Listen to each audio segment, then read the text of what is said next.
nos acompañan, se los agradezco. Así sabemos desde dónde están. Colombia, muy bien.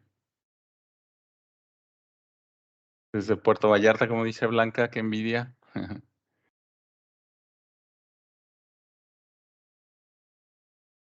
Muy bien. Bueno, pues, si quieren vamos comenzando. Gracias por unirse, puntuales desde New Jersey. Bienvenido, gracias. Gracias. Bueno, pues vamos comenzando, rapidísimo. Mi nombre es Rogelio Ramírez.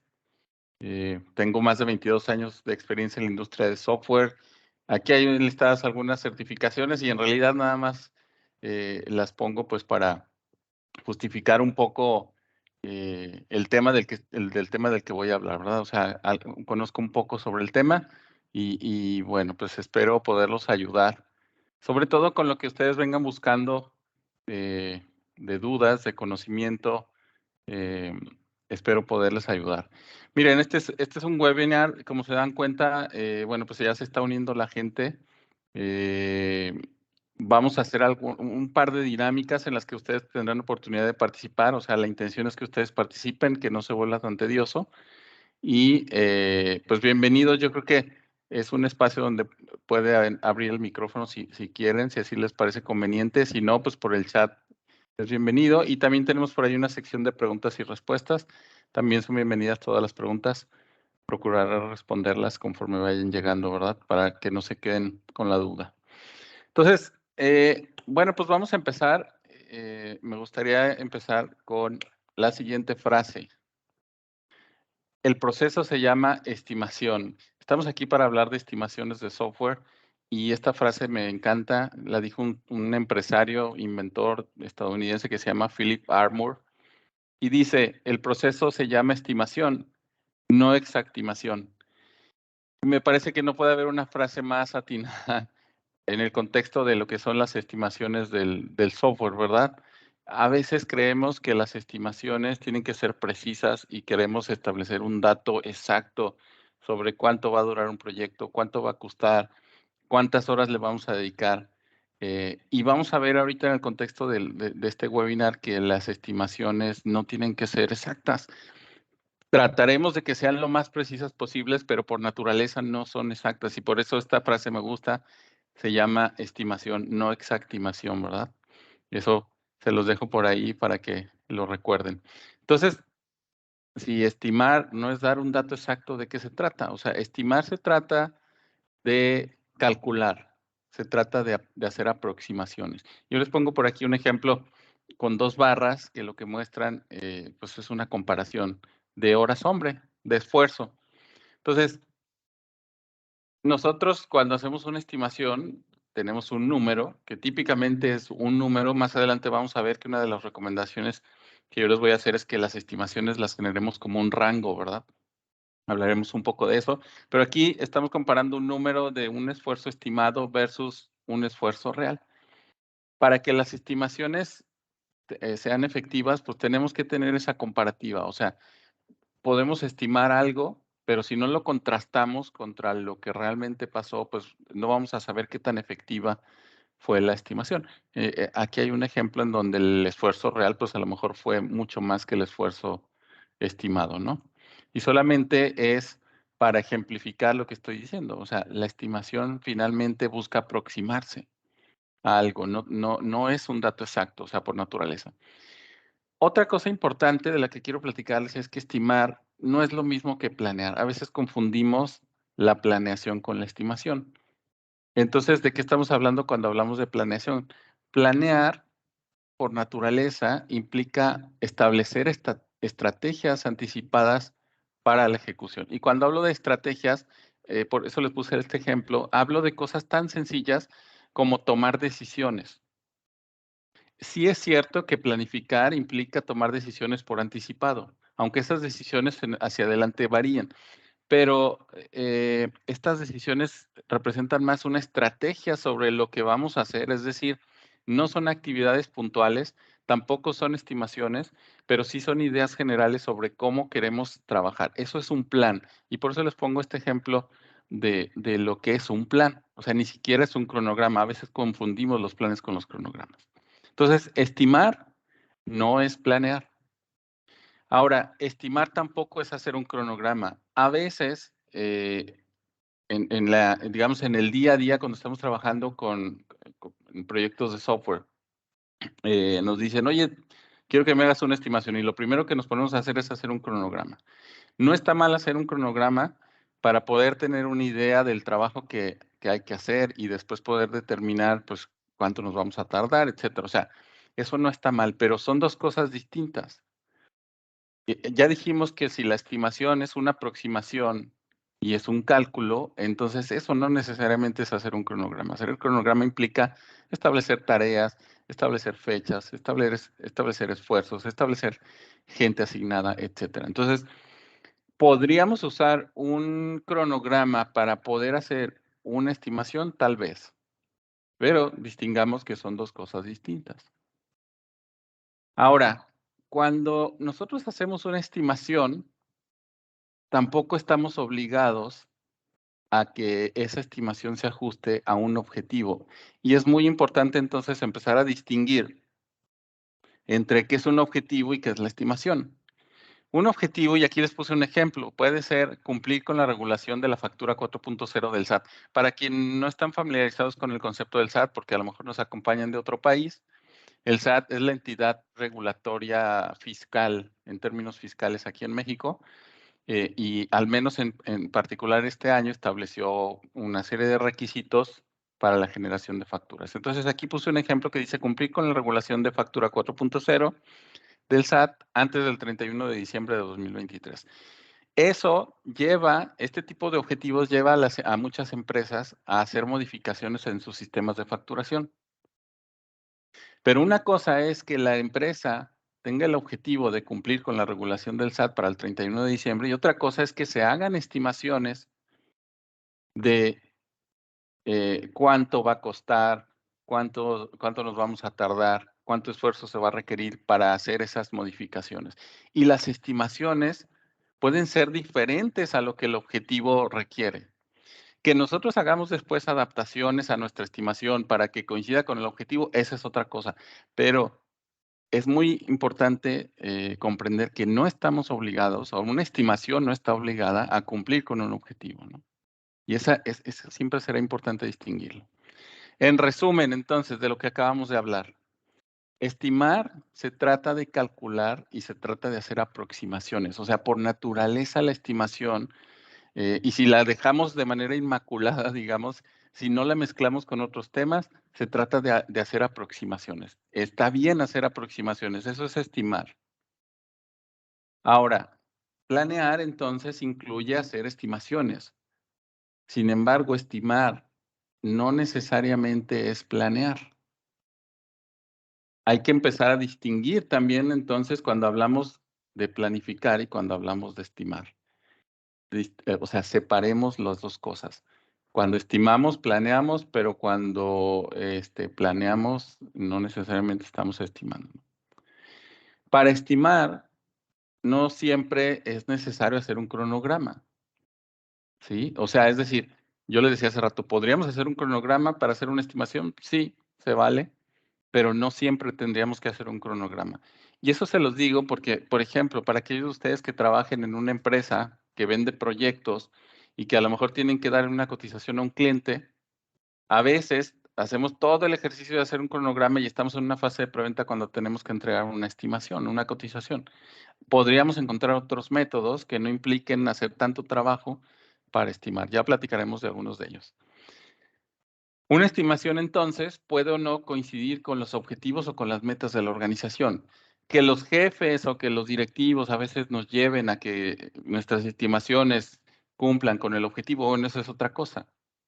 Pero idealmente, buscaríamos, o más bien, para mantener, como yo decía, la estimación de forma inmaculada, buscaríamos que la estimación se mantenga así, ¿no? Sin contaminarse de otras cosas que están en el exterior. Entonces, dicho esto, dicho este contexto y donde ya entramos de lleno a este tema de las estimaciones, hablemos un poco de lo que es la crisis del software. Yo les ponía por aquí esta frase famosa de Houston, we have a problem. en la industria de software tenemos un problema grave. Los proyectos de software se retrasan, más de la mitad de los proyectos de software se retrasan en el mundo, más de la mitad de los proyectos exceden sus presupuestos. Casi la mitad de los proyectos tampoco cumplen con su alcance. Y esto, fíjense, mucha gente podría decir, sí, Rogelio, pero esto pasa con los métodos tradicionales de ejecución de proyectos, ¿verdad? Con el PMI y con cascada y waterfall. Pues déjenme decirles que aún en la agilidad estamos incumpliendo, estamos entregando productos que a veces no son usados por los mismos usuarios. Tenemos un problema y por ahí tengo algunos números. Si alguien los quiere ver, con gusto se los puedo compartir. Más allá del método, estamos teniendo este problema. Y bueno, muchos de nosotros ya conocemos esta famosa lámina. La dejo aquí unos minutos, léanla. Si alguno de ustedes nunca la ha visto, léanla. No la voy a explicar porque en realidad se explica por sí sola, ¿verdad? Pero casi estoy seguro que la mayoría de los que están aquí ya la han visto al menos una vez en su vida. Y pues esta lámina, cada vez que la ve uno, siempre dice, híjole, no sé si reír o llorar, ¿verdad? O sea, da risa, pero a veces nos da risa porque pues sabemos que es cierto en muchos aspectos, ¿verdad? Y tristemente muchos de nosotros tenemos que vivir ese tipo de situaciones. Otra lámina aquí que habla de este problema de la crisis del software, ¿verdad? Y esto, como les decía, está pasando independientemente del método que se use. O sea, los usuarios ven una perspectiva y los clientes tienen otra perspectiva. Ese ejemplo de aquí de cliente puede ser la gente del área de negocio de nuestra empresa, puede ser el cliente al que le estamos vendiendo el software, puede ser la gente del área de tecnologías de información que está decidiendo los requerimientos por los usuarios, porque sabe que dice, pues yo conozco el negocio, yo defino los requerimientos, ¿verdad? Entonces, pero al final las perspectivas son distintas. Terminamos entonces, y esta es una lámina que complementa o que es, digamos, cubre uno de los rubros que estaban en la primera. A veces los usuarios necesitan cosas simples, cosas sencillas, y nosotros de alguna otra manera, a veces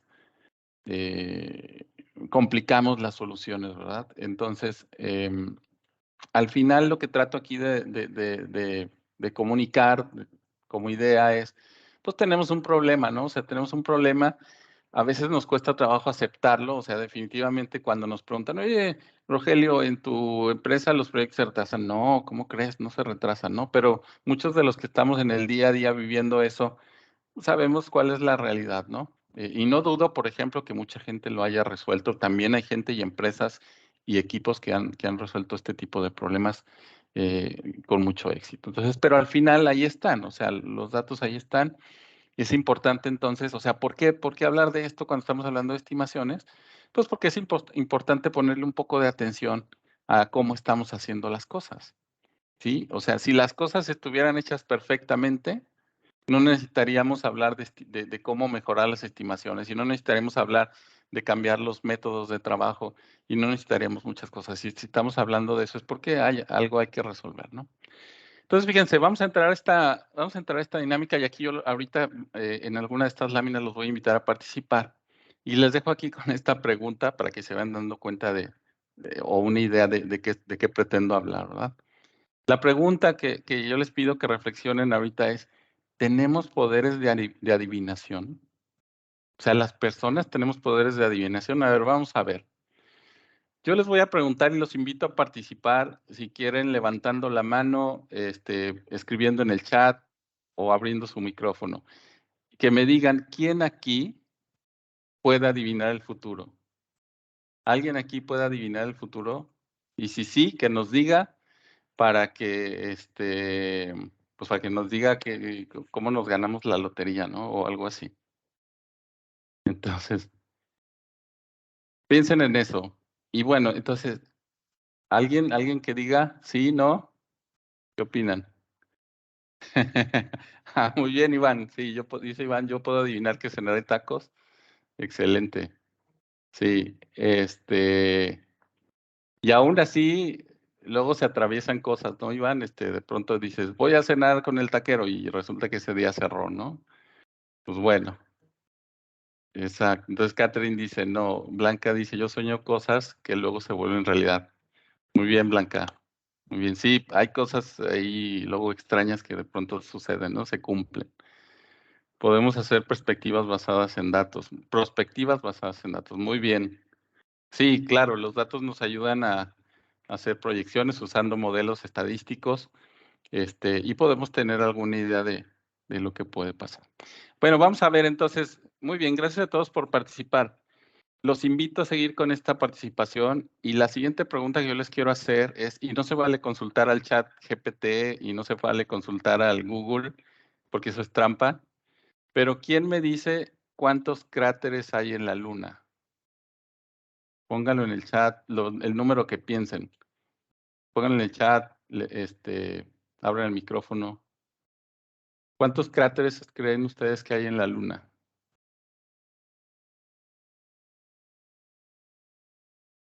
1 millón. Muy bien, gracias. 1 billón, dice Blanca. 1982, dice José. Un montón. Muy bien.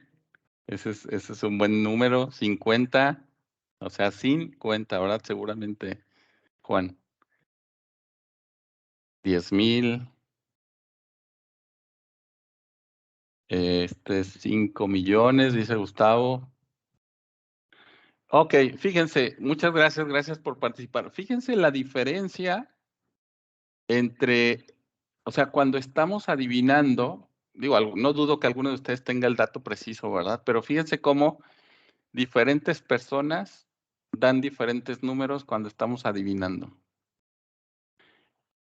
Entonces, ¿qué sucede? O sea, no lo sabemos. A veces hay cosas que tenemos que adivinar.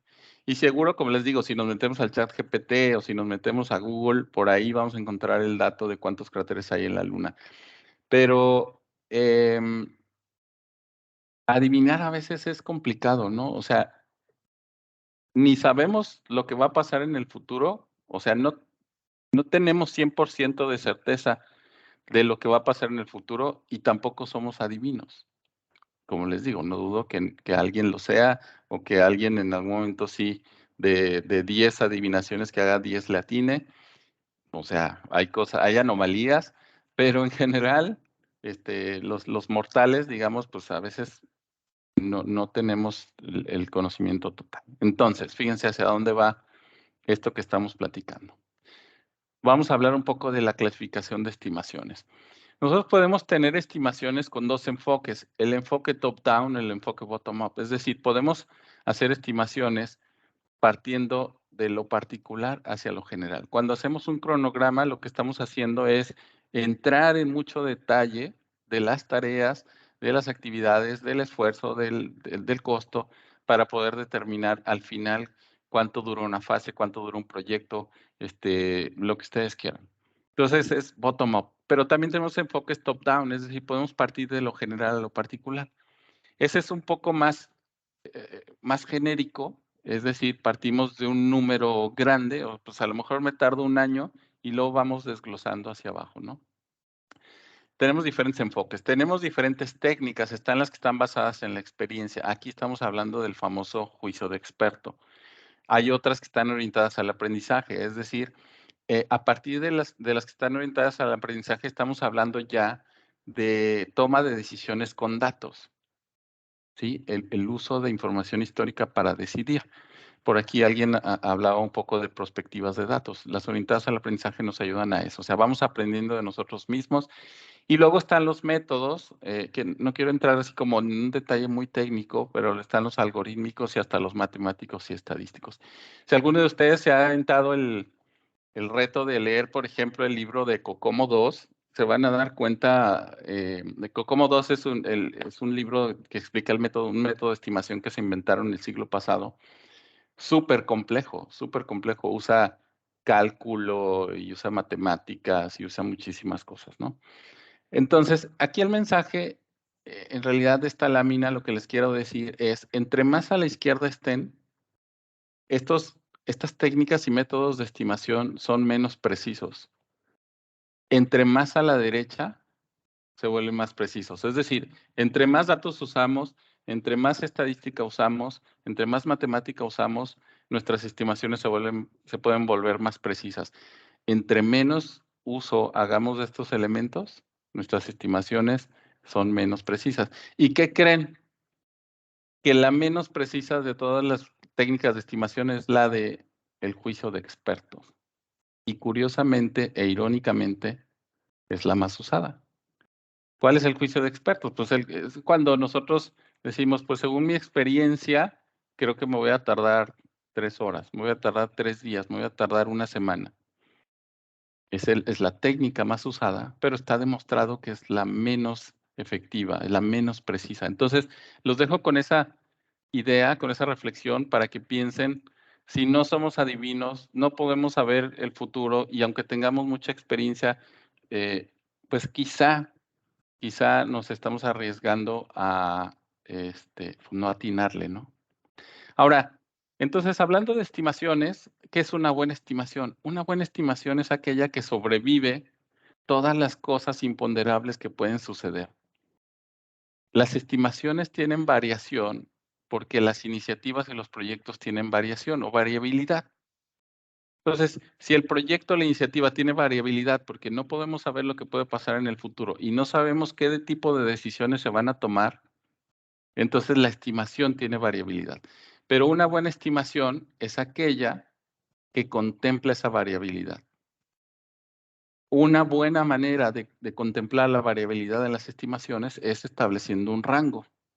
Es decir, no establecer estimaciones de un solo punto, sino decir, me voy a tardar entre 1 año y 1 año o 2 meses. Va a costar entre 300 y 500 mil pesos. Sé que en la práctica eso es complicado, pero ya decíamos al inicio, o sea, me refiero es complicado de vender o de entregarlo a la compañía o a los jefes o a los clientes.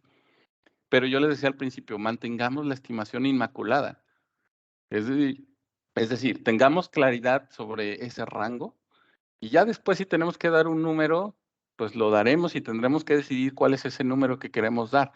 Pero la estimación contempla la variabilidad. Entonces, una buena estimación sobrevive a todas las cosas imponderables que suceden. Entonces, en resumen de esto que estamos platicando, pues no tenemos poderes de adivinación, ¿sí? Bueno, por ahí, por ejemplo, Blanca decía, pues yo sueño cosas y pasan, ¿verdad? Puede ser, puede ser. Entonces, pues a lo mejor necesitamos eso, ¿verdad? En la industria de software, alguien que sí le atine. Adelante, Gustavo, perdón, veo que tienes la mano levantada. Gracias, Rogelio. Solamente hacer un pequeño comentario justo con lo que decías, el tema de las estimaciones, el grado de precisión. Voy a traer un tema que tal vez no tenga nada que ver con lo que estamos viendo, estimaciones de proyectos de software, pero en el caso, por ejemplo, que está muy de moda el tema de la inteligencia artificial.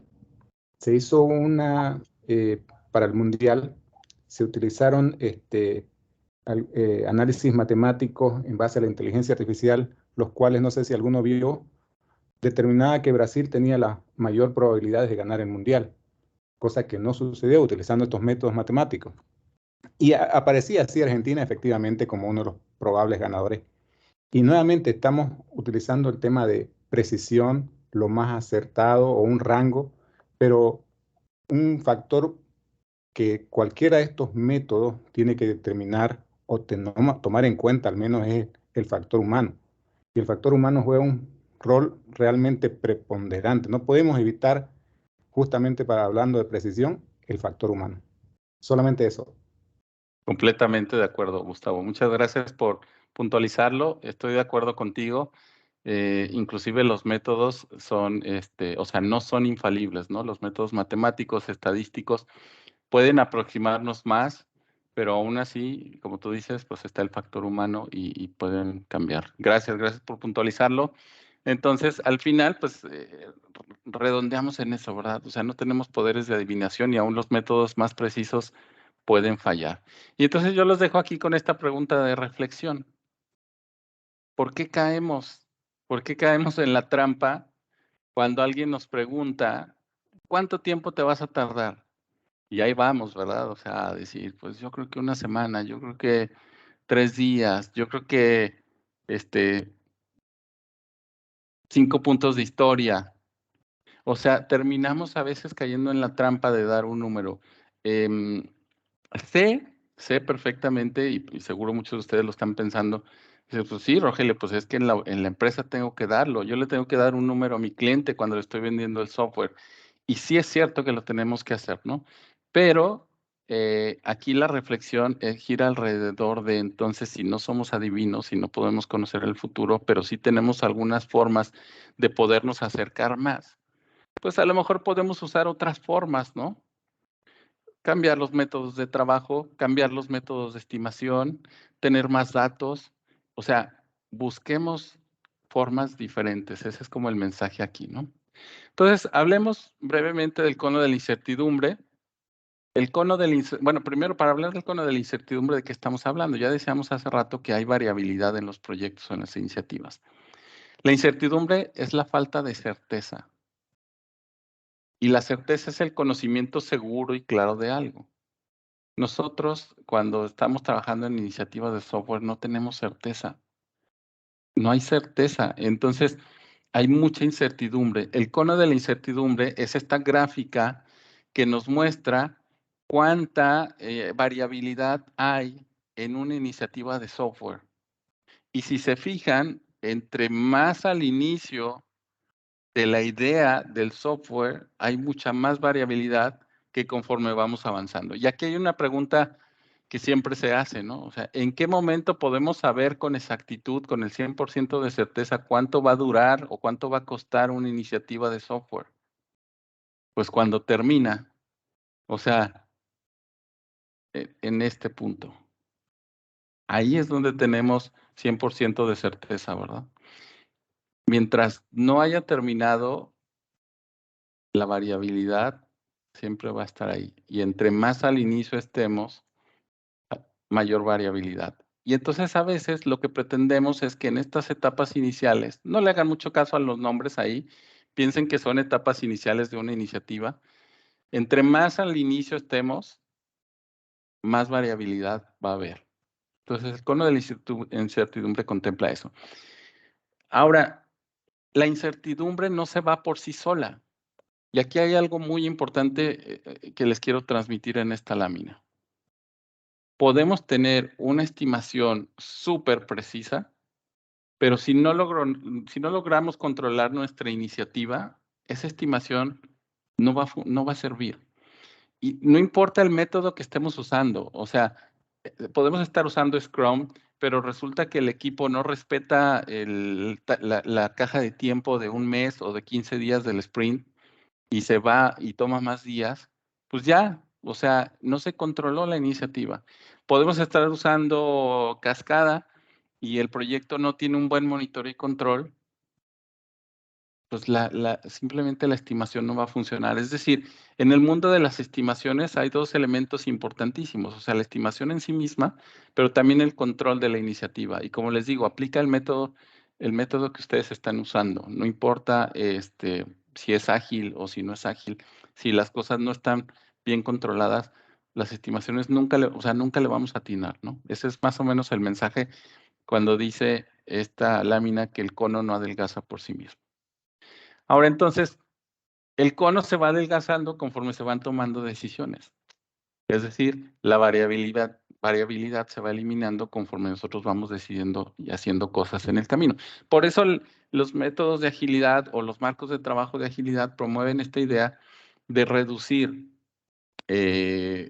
digamos, la cantidad de decisiones anticipadas que se tienen que tomar para que las decisiones que tomemos estén en el corto plazo y entonces pues no tengamos que equivocarnos, ¿verdad? Porque eso es muy costoso. Ahora, estamos hablando un poco de agilidad. ¿Cómo se ve el cono de la incertidumbre en la agilidad? Los spikes ayudan bastante a poder entender aquello que no que está, digamos, ambiguo, aquello que no está muy claro. ¿Qué son los spikes para aquellos de ustedes que nunca han escuchado hablar de un spike? Es un tipo de historia de usuario que es vamos a decirle técnica, o en SAFe, para quienes conocen SAFe, es como habilitadora, que nos va a permitir explorar aquello que no sabemos a través de una investigación, a través de un prototipo, a través de algo que nos permita entender mejor aquello que nos están pidiendo hacer. Entonces, el Spike es ese conjunto de actividades, actividad o conjunto de actividades que se van a ver reflejadas al final como en esta especie de historia de usuario, en donde vamos a trabajar para entender mejor lo que tenemos que hacer. Pero además, en la agilidad, pues vamos a tener conos de la incertidumbre en cada sprint. O sea, si ustedes pensaran que el cono de la incertidumbre solo aplicaba a los métodos tradicionales, pues cada vez que estamos haciendo planeación del sprint, tenemos un grado alto de incertidumbre. No sabemos qué va a pasar durante los 15 días o el mes que dura el sprint. Lo vamos sabiendo conforme vamos avanzando en los días. Cuando termine el sprint, pues bueno, volvemos a tener incertidumbre. Al final del sprint se reduce la incertidumbre. Pero fíjense cómo en cada sprint tenemos un pequeño cono de la incertidumbre. Entonces, aún así, hay cosas que no sabemos. Lo que, digamos que el acierto que tienen los marcos de trabajo ágiles, pues es reducir a la menor cantidad de tiempo esta variabilidad. En lugar de tener variabilidad muy grande de muchos meses o de muchos años en un proyecto, pues tenemos variabilidad más pequeña, en 15 días o en un mes. Básicamente de eso se trata. Ahora, ¿qué se puede estimar? Cuando hablamos de estimar, ¿qué podemos estimar? Podemos estimar el tamaño del software, podemos estimar el esfuerzo, podemos estimar la duración de la iniciativa, podemos estimar el costo de la iniciativa o el costo del software por sí mismo, que son dos cosas distintas.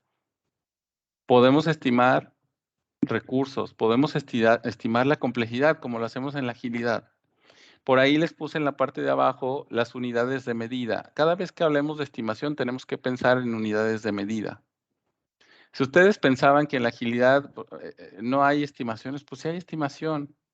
Nada más que no estimamos ni tamaño, a veces no estimamos ni esfuerzo, ni duración, ni costo, ni a veces recursos, cuando queremos saber el tamaño del equipo, pero sí estimamos puntos de historia. Y incluso hay unas corrientes que dicen, pues a veces mejor ni puntos de historia, ¿no? O sea, más recientemente se ha hablado de ni siquiera estimar. Es válido y es respetable, pero digamos en el mundo mundo real, pues todavía hay empresas que estiman, ¿no? Por eso este tema es tan relevante. Entonces, al final, miren, yo aquí solo quiero hacer énfasis en la parte del tamaño. El tamaño del software es un insumo para poder determinar muchas de las demás variables. Piensen nada más en lo siguiente, y no me voy a meter mucho en este tema porque nos tomaría mucho tiempo, pero piensen en lo siguiente. Imagínense que ustedes tienen que construir una casa, pero nadie les dice de cuántos metros cuadrados es. Y entonces les piden que le digan al dueño de la casa cuánto se van a tardar en construir la casa, cuánto le va a costar la casa, pero no les dice cuántos metros cuadrados tiene de terreno ni de construcción. Y ustedes tampoco determinan la cantidad de metros cuadrados que tiene esa casa. Y solo dan un número de duración, de esfuerzo y de costo. Y díganle eso a un arquitecto y van a ver qué les responde. O sea, cotizar una casa sin saber de cuántos metros cuadrados es. Desafortunadamente en el software intentamos hacer eso. Intentamos cotizar aplicaciones sin saber de qué tamaño es la aplicación, si es una aplicación pequeña, si es una aplicación mediana, si es una aplicación grande. Entonces la estimación del tamaño se vuelve muy relevante. Algunas técnicas y métodos de estimación que yo les dejo por aquí y les dejo una lista de qué les puede ayudar a estimar son la de contar, calcular y juzgar. Es decir, antes de emitir un juicio de experto, contemos cuántos elementos tenemos, cuántas pantallas tenemos, cuántas tablas tenemos, cuántas clases tenemos que crear. Y a lo mejor contar y después hacer cálculos es mucho mejor que solamente adivinar. La estimación análoga. Podríamos comparar proyectos iniciativas o productos anteriores con el nuevo que queremos estimar. Eso es hacer una estimación análoga, pero eso requiere tener información histórica. Podemos tener estimaciones relativas usando Fibonacci, como lo hacemos en la agilidad, ¿verdad? Le podemos asignar un número de complejidad a las historias de usuario con las que estamos trabajando. Podemos usar Planning Poker, es decir, estimaciones entre varios miembros del equipo usando esta estimación relativa con Fibonacci.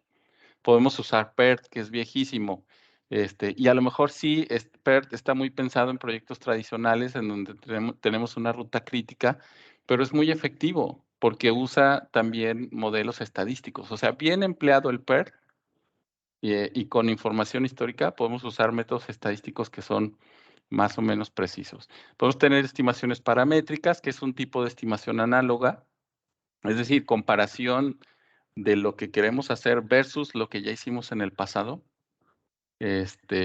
pero también usando algunos modelos estadísticos. ¿Sí? La estimación paramétrica también usa la estadística y también se vuelve más o menos precisa y nos ofrece, igual que PERT, el establecimiento de rangos, pero basados en datos. O sea, no rangos basados en juicio de expertos, sino basados en datos. Y finalmente, para la estimación del tamaño, pues está el famoso análisis de puntos de función, ¿verdad? Lo necesitamos a veces para saber de qué tamaño es el software. Ya les explicaba por qué a veces necesitamos saber de qué tamaño es el software, porque si no, estamos construyendo casas en donde no sabemos cuántos metros cuadrados va a tener. Ya casi y acercándonos hacia el cierre,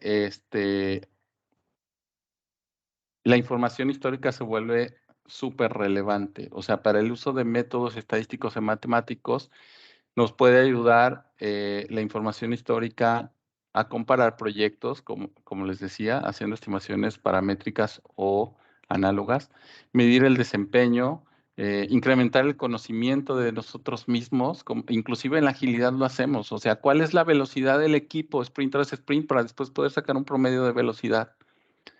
Hacemos análisis histórico.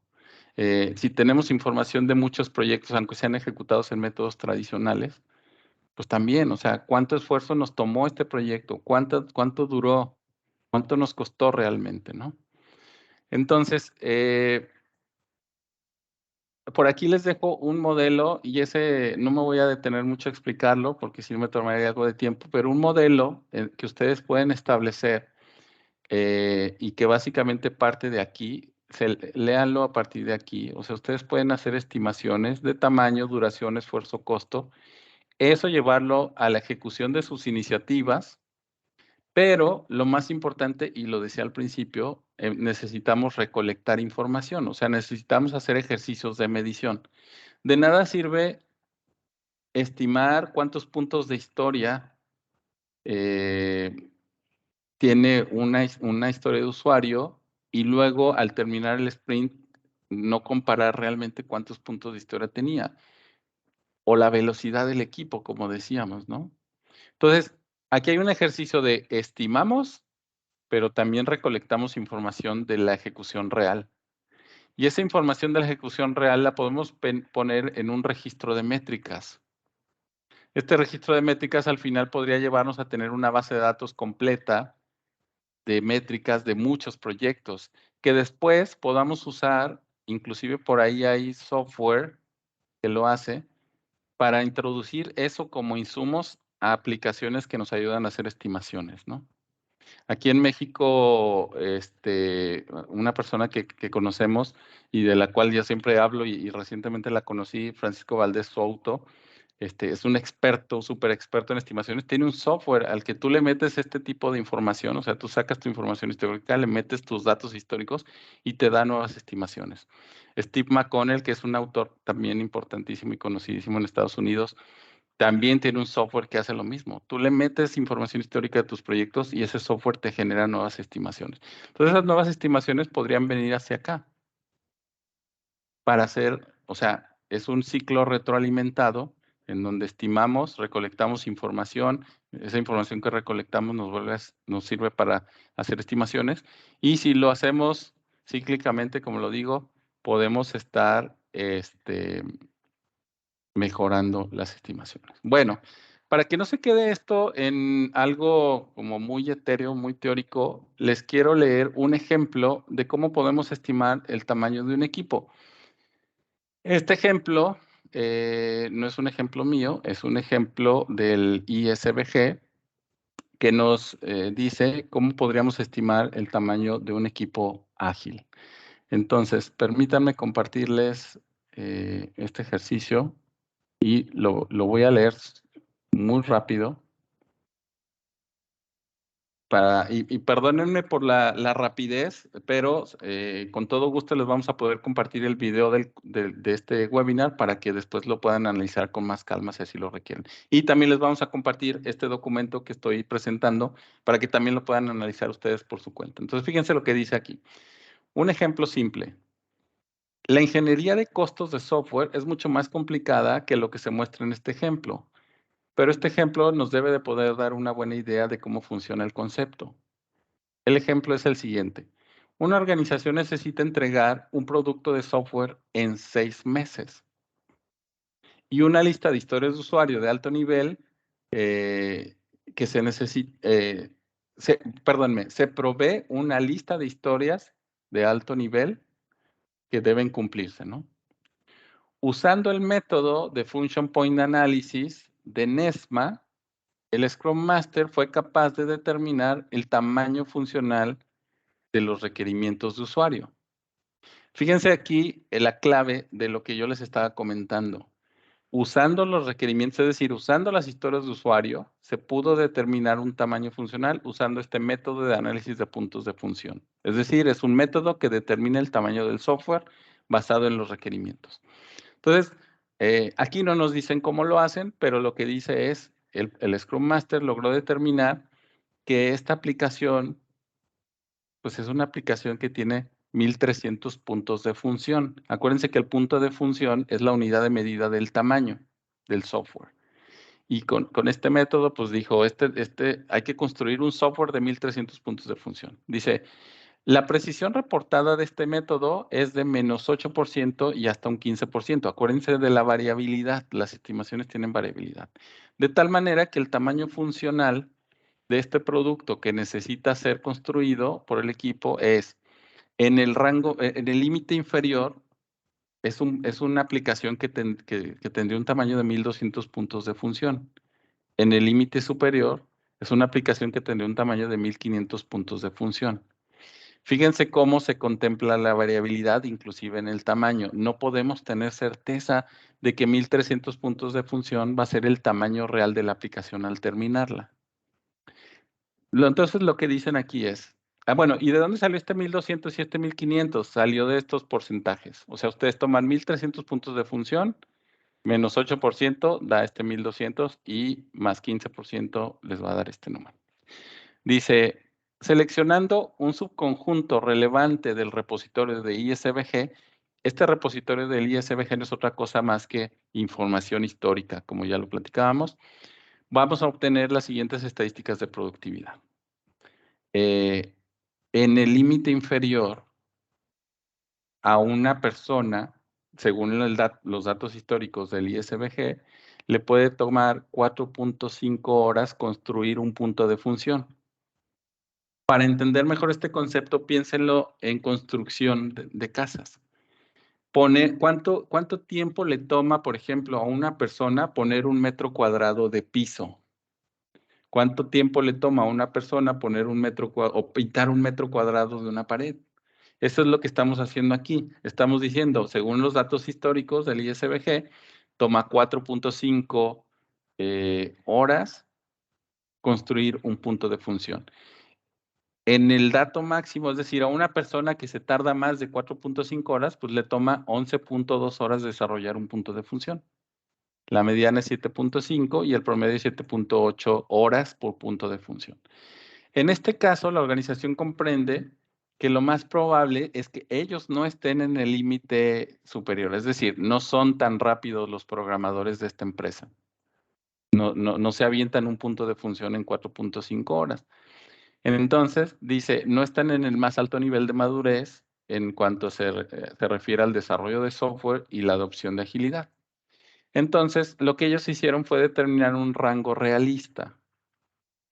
Este rango realista, lo que dice es, ellos tomaron este límite más bajo de 7.5 horas, es decir, agarraron y dijeron, pues nosotros, nuestro programador más rápido programa en 7.5 horas un punto de función, pero lo más probable es que nos tardemos 8.3 horas y así muy lentos vamos a tardar 11.2 horas por punto de función y sacaron ese dato.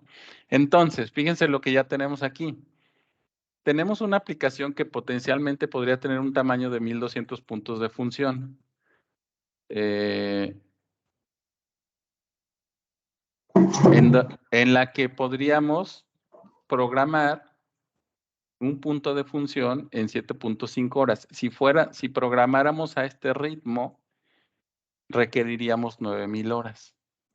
Si programáramos a un ritmo de 8.3 horas por punto de función, nos tardaríamos 10.790 horas y a un ritmo más lento de 11.2 horas por punto de función para construir la aplicación de 1500 puntos de función, pues hasta 16.000 horas. Ese sería el esfuerzo que requeriríamos. Ahora, las técnicas de ingeniería de costos de software requerirían tomar como factor o el efecto del posible retrabajo después de los sprints y los cambios en la funcionalidad existente. Es decir, cada vez que terminas un sprint, pues puede haber retrabajo, ¿no? Porque a lo mejor resulta que no quedó como habíamos acordado. Entonces, lo que dice aquí es, por experiencia, un 10% adicional podría ser realista. Por lo tanto, el nuevo rango, es decir, lo que están haciendo aquí es redondear. En lugar de hablar de 9000 horas, dice, pues con ese 10% de retrabajo que podríamos tener al final de cada sprint, pues hablaríamos de 10,000 horas. En lo más probable, 12,000 horas y así como por mucho, 18,500 horas. Es decir, tomaron estos números de aquí, 9,000, 10,000, 16,000 y le subieron un 10%, ¿no? Y lo redondearon. Dice, asumiendo o suponiendo que una persona trabaja en promedio 140 horas por mes, ya corregido con vacaciones y permisos por enfermedades, la estimación se vuelve clara. En el límite inferior tenemos un esfuerzo de 10,000 horas durante 6 meses. Ya 140 horas por mes, requerimos un equipo de 12 personas. Si nosotros tomamos los datos de 12,000 horas que requiere el esfuerzo para construir esa aplicación durante 6 meses, digamos, a una tasa de 140 horas por mes, pues vamos a requerir 14 personas. Y en el límite superior, es decir, donde somos más lentos, donde requerimos más horas, pues hasta 22 personas. Ahora, la organización decide entonces colocar un equipo de 15 personas en el proyecto y dividirlo en 2 equipos. Acuérdense que en la agilidad no queremos tener equipos tan grandes. Lo que queremos es tener equipos pues, de 7, 8 miembros, máximo 10. Y entonces lo que hizo esta organización fue eso. Dice, necesito 15 personas, pues vamos a partirla en 2 equipos. El hecho de que existan ahora 2 equipos influencia la productividad. Pero por simplicidad, en este ejemplo, pues la vamos a ignorar. Entonces, ahora, si podemos nosotros tener una tarifa de $80 por hora, el costo total se calcula de la siguiente manera. 15 personas por 140 horas mensuales durante 6 meses a una tarifa de $80 por hora, pues estamos hablando de un proyecto de $1,000,000 o $1,000,000. ¿Sí? Sé que fue muy rápido, pero lo que quiero es que vean cómo todos los elementos de los que estuvimos platicando durante el webinar se entrelazan. Tamaño, esfuerzo, costo, equipo. Aquí ya hasta pudimos determinar cuántas personas necesitamos en el equipo y cuánto podemos cobrar, ¿no? Y tomamos en cuenta la variabilidad. Este documento, como les decía, no se preocupen, se los voy a compartir, para que lo tengan y lo analicen con calma. Ya por último, y me voy a tomar 2 minutos, me permito compartirles un ejemplo, algo muy rápido y pasamos, si quieren, a una sección de preguntas y respuestas, de un estimador. Este también se los voy a compartir.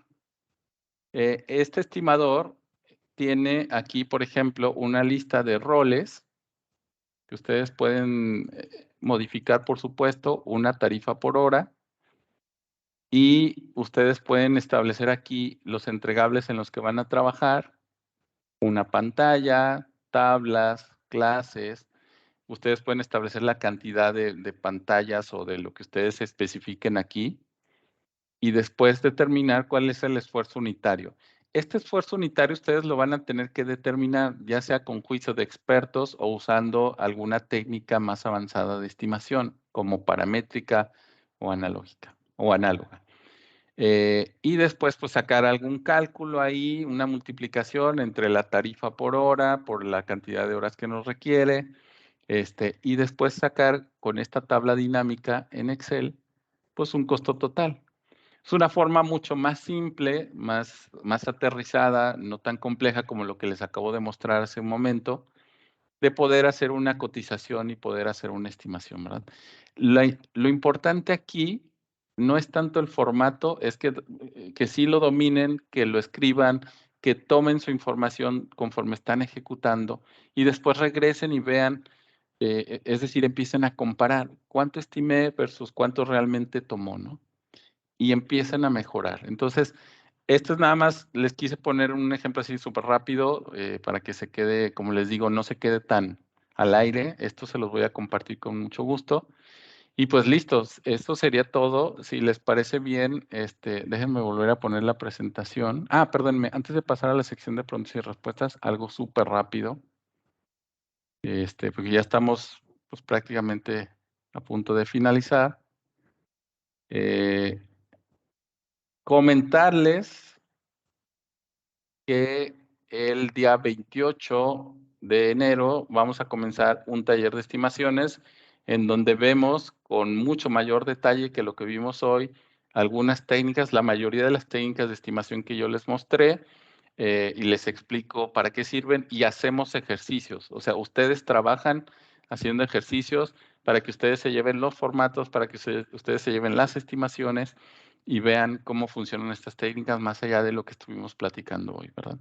Es un taller que lo damos en 2 sábados, o sea, es un total de 10 horas y como les digo, la mayor parte del tiempo ustedes están practicando con estas técnicas y métodos de estimación. Entonces, ahora sí, con esto termino y abro estos minutos que nos quedan por si alguien tiene alguna pregunta, comentario, adelante, es bienvenido. La pueden poner en el chat, pueden abrir el micrófono, hay una sección de preguntas y respuestas, adelante.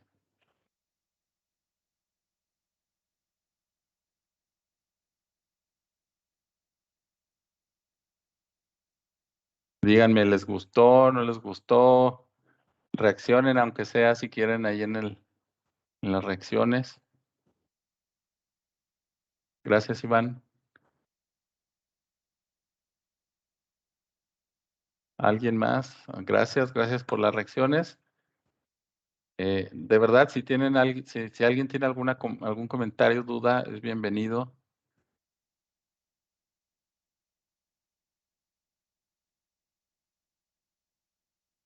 ¿Nadie se anima? Digo, yo sé que ya se quieren ir, ¿verdad? Pero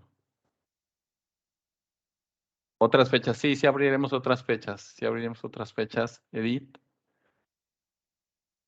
Perfecto. Pues gracias por sus comentarios. Aquí en la presentación está mi correo, rogelio.rr@proclisher.com. No duden en contactarme si tienen alguna duda. Con toda confianza la puedo responder. Y como les decía, y con esto concluyo, les compartiremos el link de la grabación para que puedan verlo si quieren más, con más calma. Les compartiré el ejercicio que leímos del ISBG y les compartiré el formato también de las estimaciones por si lo quieren usar, ¿verdad? Entonces, pues muchas gracias por su tiempo y pues hasta pronto. Aquí hay una pregunta. Dice, para hacer estimaciones con equipos ágiles, ¿qué se recomienda? Story points, camisetas u otros. Los dos que dijiste, Bueno, no sé si eres Michael o Michael, los dos. O sea, mira, el tema de las camisetas se usa más para cuando quieres hacer una estimación más general, mucho más amplia, y quizá los puntos de historia ya los puedes usar en las historias de usuario para planificar o determinar la complejidad de las historias de usuario que se van a desarrollar. Entonces, las dos.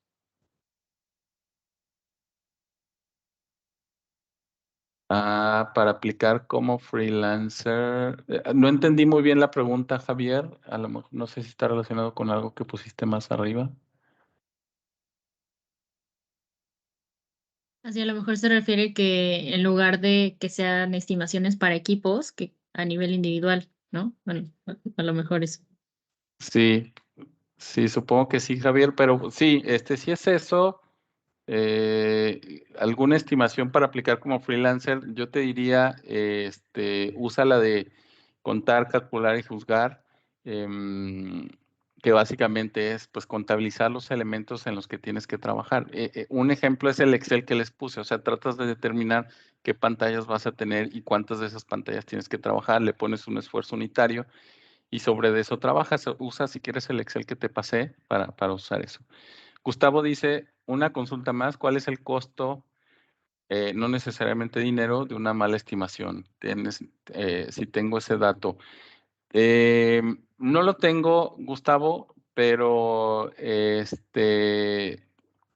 habría que ver las repercusiones, ¿no? Que tuvo la mala estimación, pero pues ya sabes, retrasos provocan insatisfacción del equipo. O sea, tener que trabajar horas extras a veces para ponerse al corriente, tener que ir sábados y domingos o trabajar sábados y domingos genera mucha insatisfacción en el equipo, genera insatisfacción en los clientes cuando no se cumplen los compromisos, sobre todo si ya hemos hecho un compromiso con el cliente, eso les causa mucha insatisfacción a los clientes. La pérdida de oportunidades de hacer otras cosas, o sea, es decir, podrías estar haciendo otra cosa si ya hubieras terminado. Ese tipo de costos creo que podemos hablar más allá del dinero, ¿no?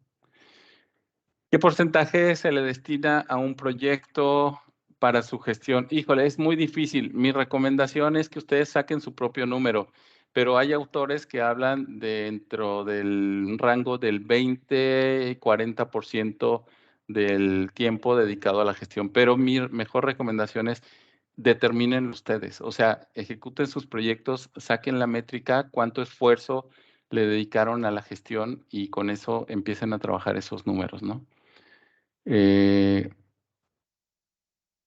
¿Cuántos dólares americanos el curso? Bueno, ya les pasó por ahí el dato Blanca. Al ser estimación, no existiría una mala estimación. Bueno, ahí no, me perdí un poco, Yair, pero pues sí, seguro puede, o sea, las estimaciones al final, adelante, Yair, si quieres comentarlo. ¿Qué onda, Rogelio? No, yo decía que al ser una estimación, pues no habría una mala estimación, porque entonces regresaríamos a lo que nos enseñaste al principio, ¿no? Que sería una exactimación. Entonces ahí sí te dirías decir, es que estuvo mal exactimado, ¿no? Creo que fue la palabra que pusiste tú en el slide. Sí. Entonces, para decir que estuvo mal, creo que más bien pudo haber sido otra variable, ¿no? A lo mejor pudo haber sido la variabilidad. Más bien a lo mejor es que no se consideró la variabilidad o los rangos, ¿no? A eso me Sí, refería con mi comentario. sí, gracias. Sí, definitivamente a lo mejor podríamos hablar de estimación menos precisa, estimación más precisa, y sí, o sea, podríamos, porque sí podría haber algo, Yair, por ejemplo, alguien que nunca haya hecho estimaciones o nunca haya desarrollado software, pues a lo mejor hizo una estimación, ¿no? Fue menos precisa, efectivamente, pero podría ser diferente a una estimación hecha por alguien que es un experto estimador, ¿no? Pero sí, entiendo y gracias por el comentario. Javier, los archivos se los vamos a compartir a su correo electrónico. Yo creo que el día de mañana se los estamos haciendo llegar.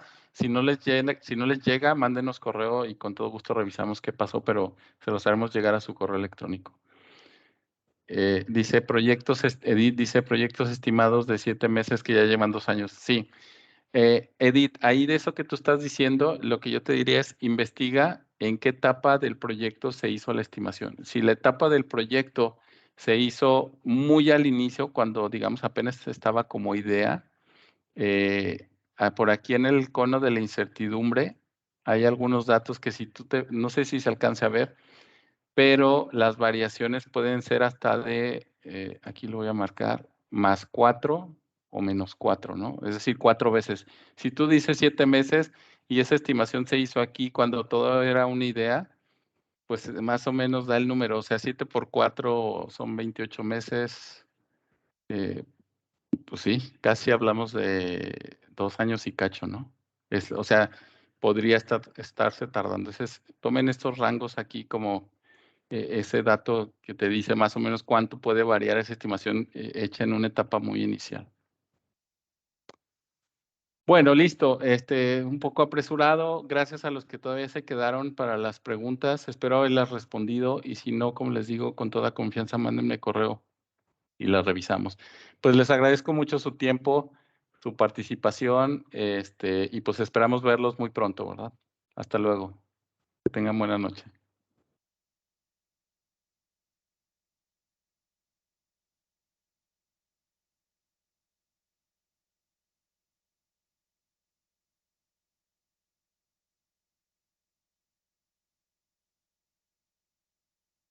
Gracias por acompañarnos.